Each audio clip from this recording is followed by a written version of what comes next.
स्वागत है आप सभी का। आप देख रहे हैं चर्चा में बजट 2026 अपेक्षाएं और संभावनाएं। आज हमारी चर्चा का विषय है यही, क्योंकि कल यानी 1 फरवरी को रविवार का दिन होते हुए भी पहली बार देश के इतिहास में बजट पेश किया जाएगा। वित्त विधेयक कहते हैं इसे तकनीकी तौर पर, लेकिन आम बजट के तौर पर हम सभी लोग इसे जानते हैं। और हर साल बजट सिर्फ आंकड़ों का दस्तावेज नहीं होता, बल्कि आम आदमी की उम्मीदों, सपनों और आशाओं का आईना होता है। महंगाई से राहत, रोजगार के अवसर, किसानों को मजबूती और विकास की रफ्तार, हर वर्ग की निगाहें बजट पर टिकी होती है। यही देखने के लिए कि सरकार उनकी जरूरतों को कितनी प्राथमिकता देती है। और जब बजट पेश होता है तो देश का हर नागरिक कुछ न कुछ उम्मीदें जरूर लगाए बैठा होता है। बजट दरअसल सरकार और जनता के बीच भरोसे का वो पुल है, इस पर चलकर विकास की दिशा भी तय होती है। तो अगले आधे घंटे में चर्चा बजट 2026-27 से उम्मीदों और संभावनाओं।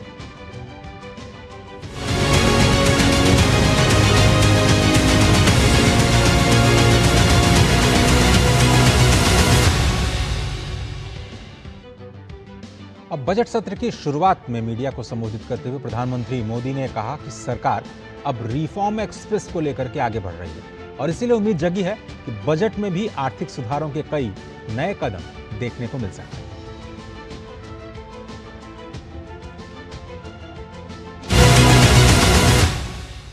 विकसित भारत के लक्ष्य को प्राप्त करने के लिए ये महत्वपूर्ण 25 वर्ष का दौर आरंभ हो रहा है और ये दूसरे क्वार्टर का, इस शताब्दी की दूसरे क्वार्टर का ये पहला बजट आ रहा है। सरकार की ये पहचान रही है रिफॉर्म, परफॉर्म एंड ट्रांसफॉर्म। और अब तो हम रिफॉर्म एक्सप्रेस पर चल पड़े हैं, बहुत तेजी से चल पड़े हैं। और मैं संसद के भी सभी साथियों का आभार व्यक्त करता हूं कि इस रिफॉर्म एक्सप्रेस को गति देने में वे भी अपनी सकारात्मक शक्ति को लगा रहे हैं और उसके कारण रिफॉर्म एक्सप्रेस को भी लगातार गति मिल रही है। और इसी रिफॉर्म एक्सप्रेस की गति को बढ़ाने के लिए बजट 2026 से क्या कुछ हैं बड़ी उम्मीदें, उस पर हमारी लगातार निगाहें बनी हुई हैं। और कुछ बड़े सवाल ये, क्या विकास की रफ्तार को बनाए रखने के लिए ये बजट 2026-27 क्या कर सकता है, क्योंकि हम तीसरी सबसे बड़ी इकॉनमी की ओर बढ़ने के लिए तेजी से अग्रसर हैं। वित्तीय अनुशासन की कसौटी पर ये बजट कितना खरा उतरेगा, ये बहुत इंपॉर्टेंट है। विदेशी निवेशकों के लिहाज से निवेश और रोजगार को बढ़ावा देने के लिए कौन कौन से नए ऐलान होंगे। युवाओं के लिए सबसे बड़ा मुद्दा रोजगार, और उसके लिए निवेश कहां से आएगा।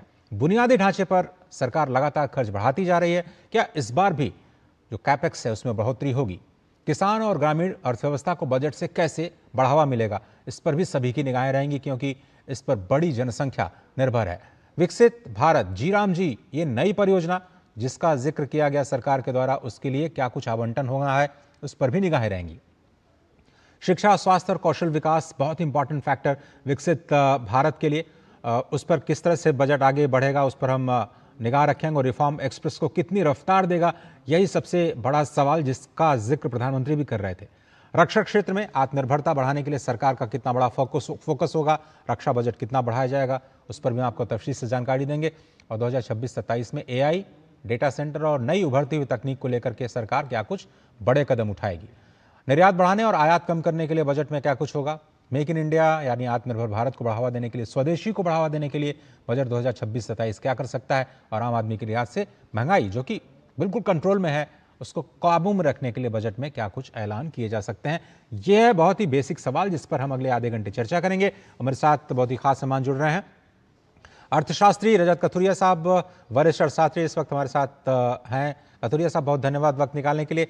हमारे साथ दीपशिखा सिग्रवार जी हैं, वरिष्ठ आर्थिक पत्रकार, आप इकोनॉमिक टाइम्स से जुड़ी हैं। दीपशिखा जी, आपका भी बहुत बहुत धन्यवाद। और वेद जैन साहब, अर्थशास्त्री और tax expert, former president ICAI, वेद जैन साहब, आपका बहुत बहुत धन्यवाद। जैन साहब, आप ही से शुरुआत करते हैं।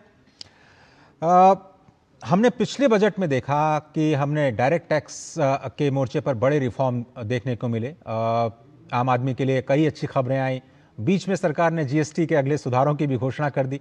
तो बजट से क्या अब टैक्सेशन को लेकर के कुछ खास उम्मीदें नहीं है, या आप लोग भी कुछ उम्मीद लगाए बैठे हैं बजट से?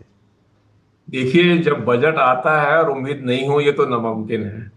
बजट आता है तो सभी लोगों की उम्मीदें होती हैं। जैसे अभी आप चर्चा कर रहे थे, पहले तो आप कुछ क्षेत्र की चर्चा कर रहे थे, शिक्षा है, इंफ्रास्ट्रक्चर है, डिफेंस है, ग्रामीण विकास है, ये सब है। उसी तरह से सभी वर्गों को भी कुछ ना कुछ उम्मीदें लगी रहती हैं कि इस बजट में उनके लिए कुछ ना कुछ होगा। तो टैक्स पेयर को भी ये उम्मीद लगी रहती है कि इस बजट में बहुत कुछ होना चाहिए उनके लिए भी।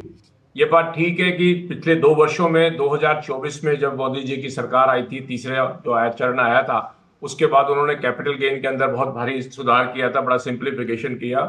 2025 के वर्ष में भी आपने देखा बजट में बहुत भारी छूट, 12 लाख तक की छूट दी गई, टैक्स के स्लैब चेंज किए गए, और नया इनकम टैक्स एक्ट जो है 2025 वो नोटिफाई पार्लियामेंट ने पास किया, और जो 1/4/26 से लागू होने जा रहा है।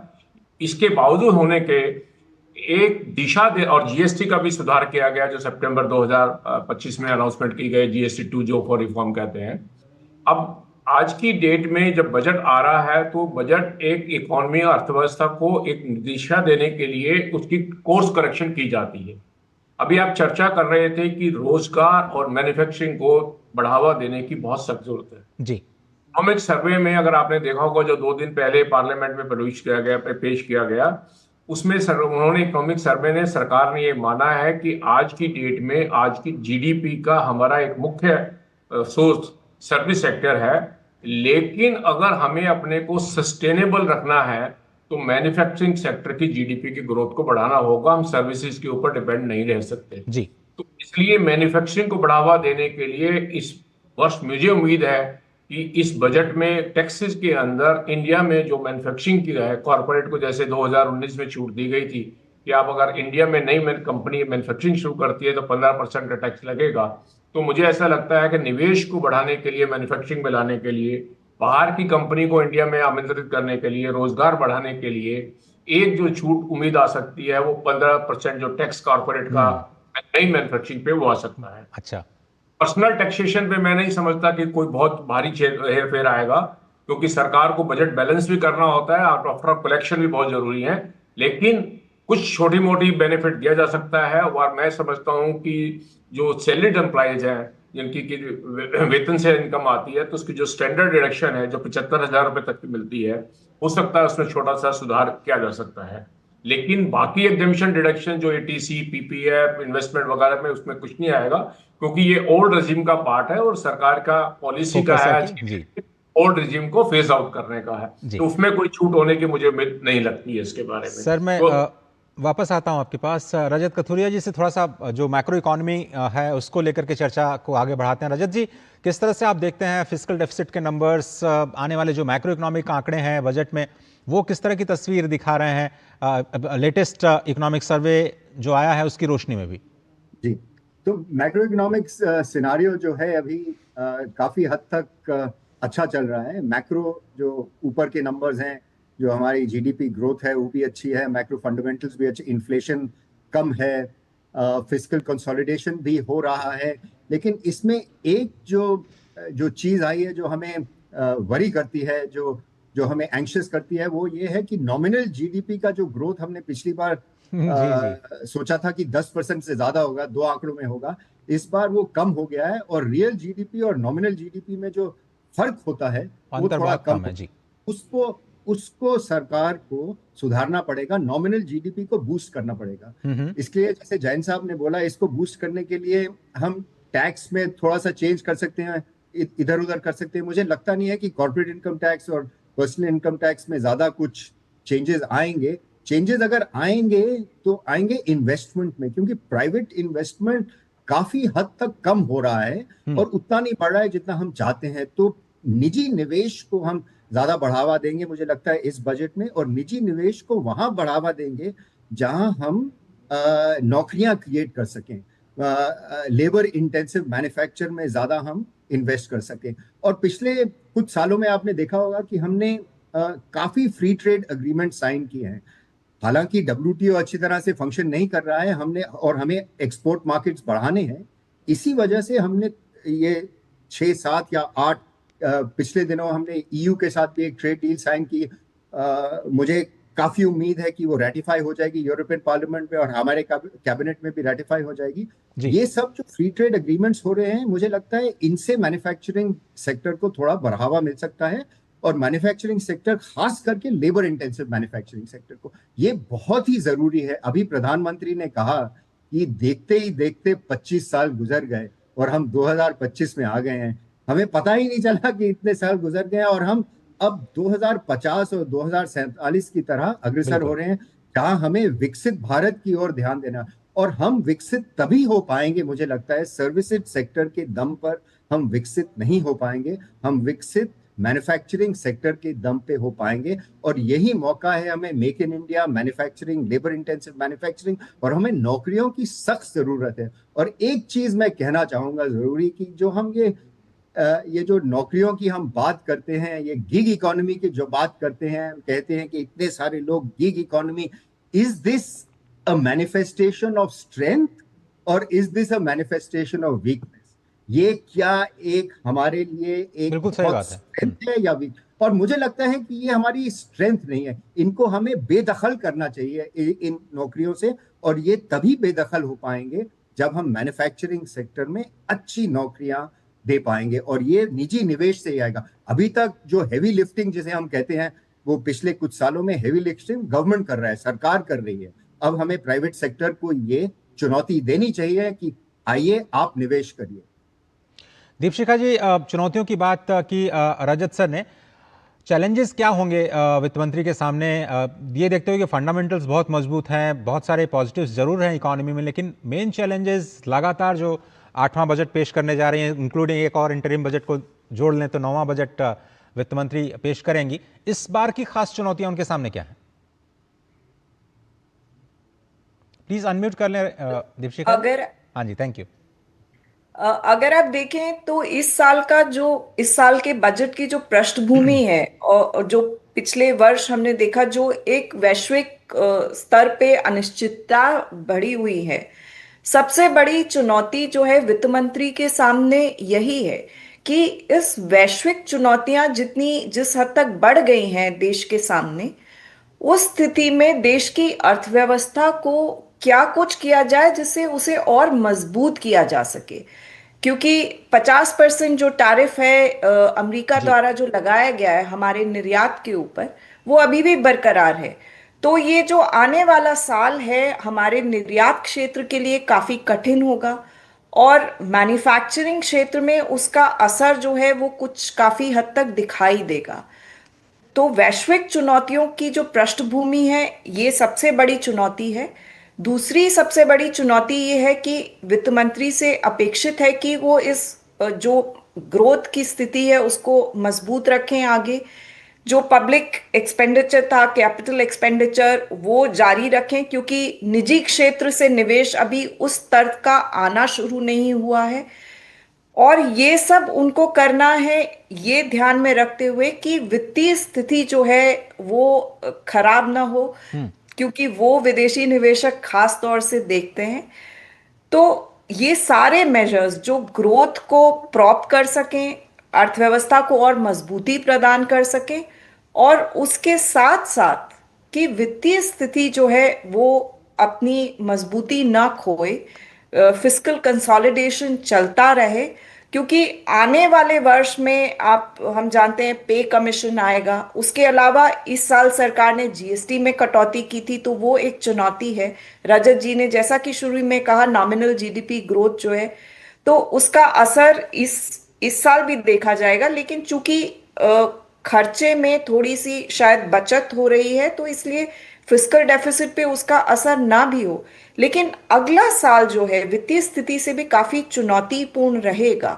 तो ये पृष्ठभूमि है। इस पृष्ठभूमि में वित्त मंत्री के लिए बहुत सारे स्टेक होल्डर्स हैं जिनके मद्देनजर, जिनको ध्यान में रखते हुए उनको ये बजट पेश करना पड़े। दीपशिखा जी, आपकी हिंदी की तारीफ करते हुए मैं एक छोटा सा ब्रेक लेना चाहता हूं, और उसके बाद वेजन साहब, ये आम आदमी के लिए जो फौरी तौर पर हम देख रहे हैं, सोने और चांदी के भाव बहुत तेजी से बढ़ रहे हैं। ऐसे में निवेश के विकल्प क्या होंगे, बचत को कैसे बढ़ावा देंगे वित्त मंत्री, निवेश कैसे लोग कहां कर पाएंगे, कौन सी अपॉर्चुनिटीज रहेंगी, उस पर मैं आपसे सवाल करूंगा। एक बहुत छोटा सा ब्रेक, आप देख रहे हैं चर्चा में।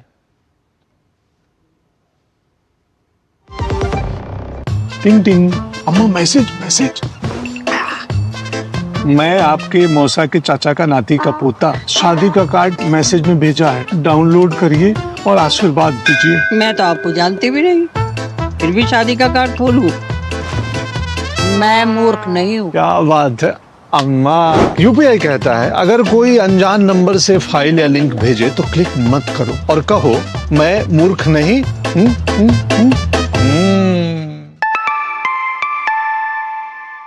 जाइए आप भी किसी का टेस्ट लीजिए। मेरी पसंद, मेरी पसंद, मेरी पसंद, मेरी पसंद, हमारी पसंद, हम सबकी पसंद। मजबूत देश का मजबूत सरिया हो गया स्टील। एक बार फिर से स्वागत है, आप देख रहे हैं चर्चा में। बजट 2026-27 कहां पर ग्रोथ इंजन लगेगा और कौन से वो सेक्टर्स होंगे जिन पर फोकस रहेगा। हमारे साथ तीन मेहमान जुड़े हुए हैं। जैन साहब, सवाल में फिर से जो ब्रेक से पहले आपसे जिक्र कर रहा था, सोने चांदी के दाम इतने ज़्यादा बढ़ गए हैं, आजकल रियल एस्टेट की कीमतें भी बहुत ज़्यादा हैं, जो कि एक मिडिल क्लास के जेब से थोड़ा सा बाहर जा रहा है। निवेश की दुनिया में क्या क्या विकल्प एक आम आदमी के तौर पर मेरे लिए क्या रहेंगे, और मैं कहाँ बचत करना चाहूँ भी तो बचत कहाँ पे रहूँ, क्योंकि वो सेविंग्स ही तो देश को आगे लेकर के जाएगी, जो इन्वेस्टमेंट में तब्दील होगी। और नॉमिनल जीडीपी में जो रजत सर और दीपशिखा मैम ने कहा कि नॉमिनल जीडीपी बढ़ेगी तो इन्फ्लेशन भी बढ़ेगा, कॉर्पोरेट अर्निंग्स को बढ़ने के लिए उसका भी बढ़ना जरूरी है। कैसे बैलेंस कर पाएंगी वित्त मंत्री जी? देखिए, जो सोना चांदी की बात की और आपने जो आज की डेट में जो वैश्विक स्थिति है जी जी, और जो हमारे रुपीस के ऊपर भी थोड़ा प्रेशर है, जैसे आपने डॉलर के रेट के बारे में भी देखा है इसमें, ये तो देखिए जो एक विश्व में अनसर्टेनिटी है और एक जो चैलेंज रिस्क आया हुआ है आज की डेट में। और पहले अब एक चाइना ताइवान का झगड़ा था, एक हमास वर्सेस इजराइल का झगड़ा था, यूक्रेन रशिया का झगड़ा था, और एक नया अभी अमेरिका वर्सेस ईरान का जो इशू आया हुआ है। तो जो विश्व में एक अनसर्टेनिटी सी नजर आ रही है, तो ये उसका एक फियर साइकोसिस मैं कह सकता हूँ सिक्योर करने की लोग कोशिश कर रहे हैं, तो ये निवेश आ रहा है। चांदी और सोने का जो भाव इस बार है, चांदी के बारे में शायद ऐसा भी कहने को है कि क्योंकि चांदी की कंजम्पशन बढ़ रही है बिकॉज ऑफ ये हम जो ग्रीन एनर्जी की बात करते हैं, सोलर एनर्जी वगैरह में जो सेल वगैरह बनते हैं, तो उसके लिए भी ये सोने की चांदी की कंजम्पशन बढ़ रही है। तो इसके बारे में इससे निवेश पे कोई फर्क नहीं पड़ता, क्योंकि ये एक निवेश सोना चांदी का मैं समझता हूँ कि एक अलग एस्पेक्ट है जो महंगाई इस समय हो रही है। आपका सवाल दूसरा है कि आज की डेट में अगर मेरी सेविंग है तो मैं क्या करूं और कि निवेश कैसे करें, इसकी अपॉर्चुनिटी कैसी है। मेरा ऐसा मानना है कि आज की डेट में इंडिया की आप इकोनॉमिक ग्रोथ देखें, जो अभी भी 7.4% प्रोजेक्ट है 2025-26 के लिए, और अगले साल के लिए भी जो इकोनॉमिक सर्वे है वो 6.8 to 7.2% की इकोनॉमिक ग्रोथ दिखा रहा है। तो आज की डेट में निवेश करने की अपॉर्चुनिटी इंडिया में भी पूरी अच्छी है। इक्विटी मार्केट, कैपिटल मार्केट में भी अच्छी रहेगी, और आज की डेट में अगर और भी वो जो हमारे एवेन्यूज अवेलेबल हैं, सिक्योरिटीज हैं, म्यूचुअल फंड्स हैं, जो भी हैं वो एक पूरी अवेलेबल है। हाउसिंग सेक्टर में भी, आज की रियल एस्टेट सेक्टर में भी पूरी आज की डेट में निवेश सुरक्षित है, और वहां भी निवेश की बारे में कर रहे हैं। तो ऐसा नहीं लगता कि भारत में आज की डेट में इंडिया में कोई अपॉर्चुनिटी उसके बारे में चैलेंज है। अब क्योंकि सरकार ने लास्ट ईयर 12 लाख रुपए तक की छूट पूरी दे दी है, और ऑप्शन टैक्स पेयर को दे दिया है कि वो निवेश अपने तरीके से करे। पहले आपको करना पड़ता था, एनएससी लेंगे, पीपीएफ में इन्वेस्टमेंट करेंगे या लाइफ इंश्योरेंस लेंगे, या सरकार ने कहा कि नहीं, ये आपकी चॉइस है, आप कहाँ करें, कैसे करें, हम आपको 12 लाख रुपए तक का टैक्स नहीं लेंगे। तो ये एक अपना निवेश है। तो निवेश के बारे में मैं नहीं समझता कि आज की डेट में भारत में कोई ऐसी परिस्थिति में चेंज हुआ है जिसकी वजह से कोई निवेशक को चैलेंज होना चाहिए।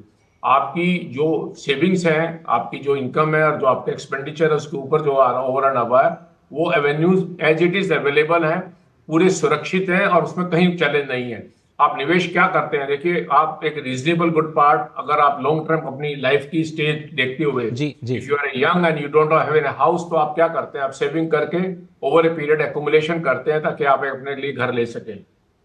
जब वो करने लगते हैं तो आप उसको स्प्रेड ओवर करते हैं, इमीडिएट नीड के लिए फिक्स डिपॉजिट वगैरह रखते हैं ताकि जब जरूरत पड़े निकाल लें। थोड़ी सी लंबी इन्वेस्टमेंट करने के लिए म्यूचुअल फंड्स और इसमें सिक्योरिटी में लगाते हैं, वर्कआउट करने के लिए लगाते हैं। तो जिस ढंग से परिस्थिति चल रही है और जो आज की डेट में अगर आप देखेंगे निवेश का भी जो कैपिटल मार्केट के बारे में कभी भी चर्चा लगती है कि मार्केट गिरती रहती है, इसका ये एक बहुत टेम्परेरी फेज होता है। हम कभी कभी जब कैपिटल मार्केट की निवेश की तरफ एवेल्युएट करने लगते हैं तो मन ये करता है कि डेली ग्रोथ हो जानी चाहिए, वो पॉसिबल नहीं होता है रियल एस्टेट और कैपिटल मार्केट में। तो निवेश के बारे में मेरा ऐसा मानना है कि भारत की आर्थिक परिस्थिति जो आज की डेट में है और जो फ्यूचर प्रोजेक्शन है, जैसे दीपशिखा जी ने कहा कि चैलेंजेस जरूर हैं, अगले साल चैलेंजेस हैं, वो आर्थिक चैलेंजेस वित्त मंत्री जी के लिए हैं कि वो उसको कैसे बैलेंस आउट करती हैं, क्योंकि वैश्विक स्थिति जो आज की डेट में है, ग्लोबल है, तो उनको वो चैलेंजेस नजर आ रहे हैं और वो उनको देखना पड़ेगा। टैरिफ की वजह से क्या चैलेंजेस आएंगे, डिफेंस में खर्चा बढ़ाना पड़ेगा जो आज की डेट में सिक्योरिटी का एक इशू आया हुआ है, तो वो वहां पर है। और फिस्कल डेफिसिट कंट्रोल में आज की डेट में, और इस वजह से मेरा ऐसा मानना है कि निवेश के लिए कोई चैलेंज नहीं है। नागरिक टैक्स पेयर जो भी है निवेश करने के जो ऑप्शन इंडिया में अवेलेबल है वो बिल्कुल कंटिन्यू कर देंगे। चांदी और सोने की महंगाई से लोगों को चिंता नहीं होनी चाहिए। रजत सर, जिस तरह से आपने कहा कि जॉब्स की सबसे ज़्यादा ज़रूरत है, तो अगर फिर से हम देखें पिछले बजट में शायद एम्प्लॉयमेंट इंसेंटिव देने के लिए कंपनीज के लिए कुछ व्यवस्था की गई थी। कैसे किया जाए, स्किलिंग के लिए कैसे बढ़ावा दिया जाए, और कौन कौन से नए एरियाज हो सकते हैं जहां पर एक्सपेंडिचर सरकार बढ़ा सकती है, वित्त मंत्री स्पेशल फोकस रख सकती हैं आपके हिसाब से, सेक्टर्स अगर आपको कुछ चेक कर पाए कल के लिए? तो मुझे लगता है जिन सेक्टर्स में ध्यान देना चाहिए या फोकस करना चाहिए वित्त मंत्री को, और एक बात मैं कह दूं कि बजट एक दिशा देगा, बजट पूरी तरह से रिफॉर्म नहीं कर पाएगा। जैसे प्रधानमंत्री भी कह रहे थे कि अभी हमें रिफॉर्म को ज्यादा करना है और करना है, अगले 20 सालों 25 सालों में और रिफॉर्म करते रहेंगे हम। अभी बजट एक दिशा देगा, एक मैक्रो इकोनॉमिक स्टेबिलिटी लानी पड़ेगी बजट को थ्रू फिस्कल कंसोलिडेशन, इन्फ्लेशन को थोड़ा सा बढ़ावा देना पड़ेगा और थोड़ा सा कंजम्पशन बढ़ाना पड़ेगा। ये मैक्रो इकोनॉमिक स्टेबिलिटी अगर आ जाती है और ये दिशा दे देती है वित्त मंत्री बजट में, तो मुझे लगता है जिन सेक्टर पे हमको फोकस करना चाहिए, हमारी जैसे आर्थिक स्थिति अभी इस तरह है, स्ट्रक्चरल ट्रांसफॉर्मेशन जिसे कहते हैं अर्थशास्त्री, जो हम गुजर रहे हैं जिस स्ट्रक्चरल ट्रांसफॉर्मेशन से, उसमें एग्रीकल्चर से लोग अब बाहर आएंगे, मैन्युफैक्चरिंग में जाएंगे। हमारी ये हमारी बदकिस्मती रही है कि हमारे एग्रीकल्चर सेक्टर से सीधा सर्विसेज सेक्टर चले गए और मैन्युफैक्चरिंग को बाईपास कर दिया है। मुझे लगता है मैन्युफैक्चरिंग को हमें दोबारा से इसको we should double down on it, और इसमें जो सेक्टर्स हम फोकस कर सकते हैं और पिछले सालों में कुछ बजट्स में किया भी है वित्त मंत्री ने और बजट के बाहर भी किया है, वो सेक्टर्स लेबर इंटेंसिव सेक्टर्स हैं, जैसे कि टेक्सटाइल्स हो गया, फूड प्रोसेसिंग एक सेक्टर है जिसमें हम काफी हद तक एक्सेल कर सकते हैं, हमारी माहिरता भी है उसमें, हम एक्सेल भी कर सकते हैं। फुटवेयर है, लेदर है, टॉयज हैं, ये सब जो लेबर इंटेंसिव सेक्टर्स हैं, और हम कर सकते हैं क्योंकि हमने देखा है कि पिछले कुछ सालों में जो चाइना से ये इन्वेस्टमेंट्स इन सेक्टर्स में कम हुआ है, ये कहाँ जा रहा है? ये उन देशों में जा रहा है जो हमारे बहुत पीछे थे, 10 साल पहले हमारे से बहुत बहुत पीछे थे, और अब हमारी बराबरी को आ गए हैं। मैं जिक्र कर रहा हूँ वियतनाम का, मैं जिक्र कर रहा हूँ कंबोडिया का, इवन बांग्लादेश टेक्सटाइल्स में हमारे जिस हद तक हम पहुंचे हैं वो भी वहां तक पहुंच चुके हैं, और किस हद तक हमारे आज कुछ हद तक हमसे आगे भी चले गए। तो हमें इन सेक्टर्स को भूलना नहीं चाहिए, लेबर इंटेंसिव, बिकॉज हमारी जो आबादी है, जो हमारे लेबर इंटेंसिव पे हमें फोकस करना ही होगा। दीपशिखा जी, करना ही होगा। और एक बात और मैं कह दूं कि जिसे हम कहते हैं कि कई लोग कहते हैं, और हमें इसका ध्यान रखना चाहिए कि हमारा डोमेस्टिक मार्केट बहुत बड़ा है, और हम डोमेस्टिक मार्केट, अगर अनसर्टेनिटी बाहर है और निर्यात के हमारे अवसर कम हो रहे हैं, हमारा डोमेस्टिक मार्केट है, ये इसके भरोसे हम डेवलप नहीं हो पाएंगे। हमें बाहर के मार्केट्स खोलने हैं, हम तनहा नहीं जी सकते हैं, और हमें ये समझना चाहिए कि वो दिन गए कि तनहा थे हम, अब अंजुमन में हम तनहा नहीं हैं। बिल्कुल सही है। हमें अपने राजदान, हमें अपने दोस्त और बढ़ाने, और ये मैं अच्छी बात कहूंगा कि हमने 8 फ्री ट्रेड एग्रीमेंट साइन किए हैं, और अब यूएस के साथ होपफुली हो सकता है कि यूएस के भी साइन हो जाए। मेरे पास सिर्फ 1 मिनट है, अगर आप सम अप कर पाएं और 2-3 चीजें जो कल आप देखना चाहते हैं कल के बजट भाषण में, जो वित्त मंत्री कह सकते हैं आपके लिहाज से। अजय, जैसा रजत जी बता रहे थे कि वैश्विक चुनौती हमारे सामने है और हम उसको ओवरकम करने के लिए हमने ट्रेड डील्स जैसे ईयू के साथ हो चुकी है। तो इसमें हमारा जो निजी क्षेत्र है उसमें और कॉम्पिटिटिवनेस उसकी कैसे बढ़ा सकते हैं, डीरेगुलेशन और कैसे किया जा सकता है, निवेश को कैसे और बढ़ोतरी दी जा सकती है, इस दिशा में मुझे लगता है कि बजट में कुछ एक अनाउंसमेंट्स हो सकते हैं। उसके अलावा ये है कि ग्रोथ, इंफ्रास्ट्रक्चर ग्रोथ को और किस हद तक सपोर्ट दिया जा सकता है ताकि ये निजी क्षेत्र को उसका सपोर्ट मिलता रहे, और फिस्कल कंसोलिडेशन की तरफ मुझे लगता है कि वित्त मंत्री उस दिशा में भी कदम उठाएंगी। ये 2-3 चीजें हैं जो मैं उम्मीद कर रही हूं कि कल का बजट इस दिशा में कुछ शायद अनाउंसमेंट। चलिए दीपशिखा जी बहुत धन्यवाद, रजत सर बहुत शुक्रिया, वेदजन साहब आपका भी शुक्रिया। मुझे लगता है बजट को सिंपल होना चाहिए, जितना ज़्यादा सिंप्लीफाई कर पाएं आम आदमी के लिए उतनी ज़्यादा राहत होगी, इंडस्ट्री के लिए भी। तो हम सभी इंतजार कर रहे हैं बजट का, और कल 11 बजे से हमारी बजट पर ये एक्सप्रेस जो कवरेज है वो जारी रहेगी, तो देखना मत भूलिएगा। फिलहाल इस खास प्रोग्राम में सिर्फ इतना ही। पूरी टीम को दीजिए इजाजत, नमस्कार।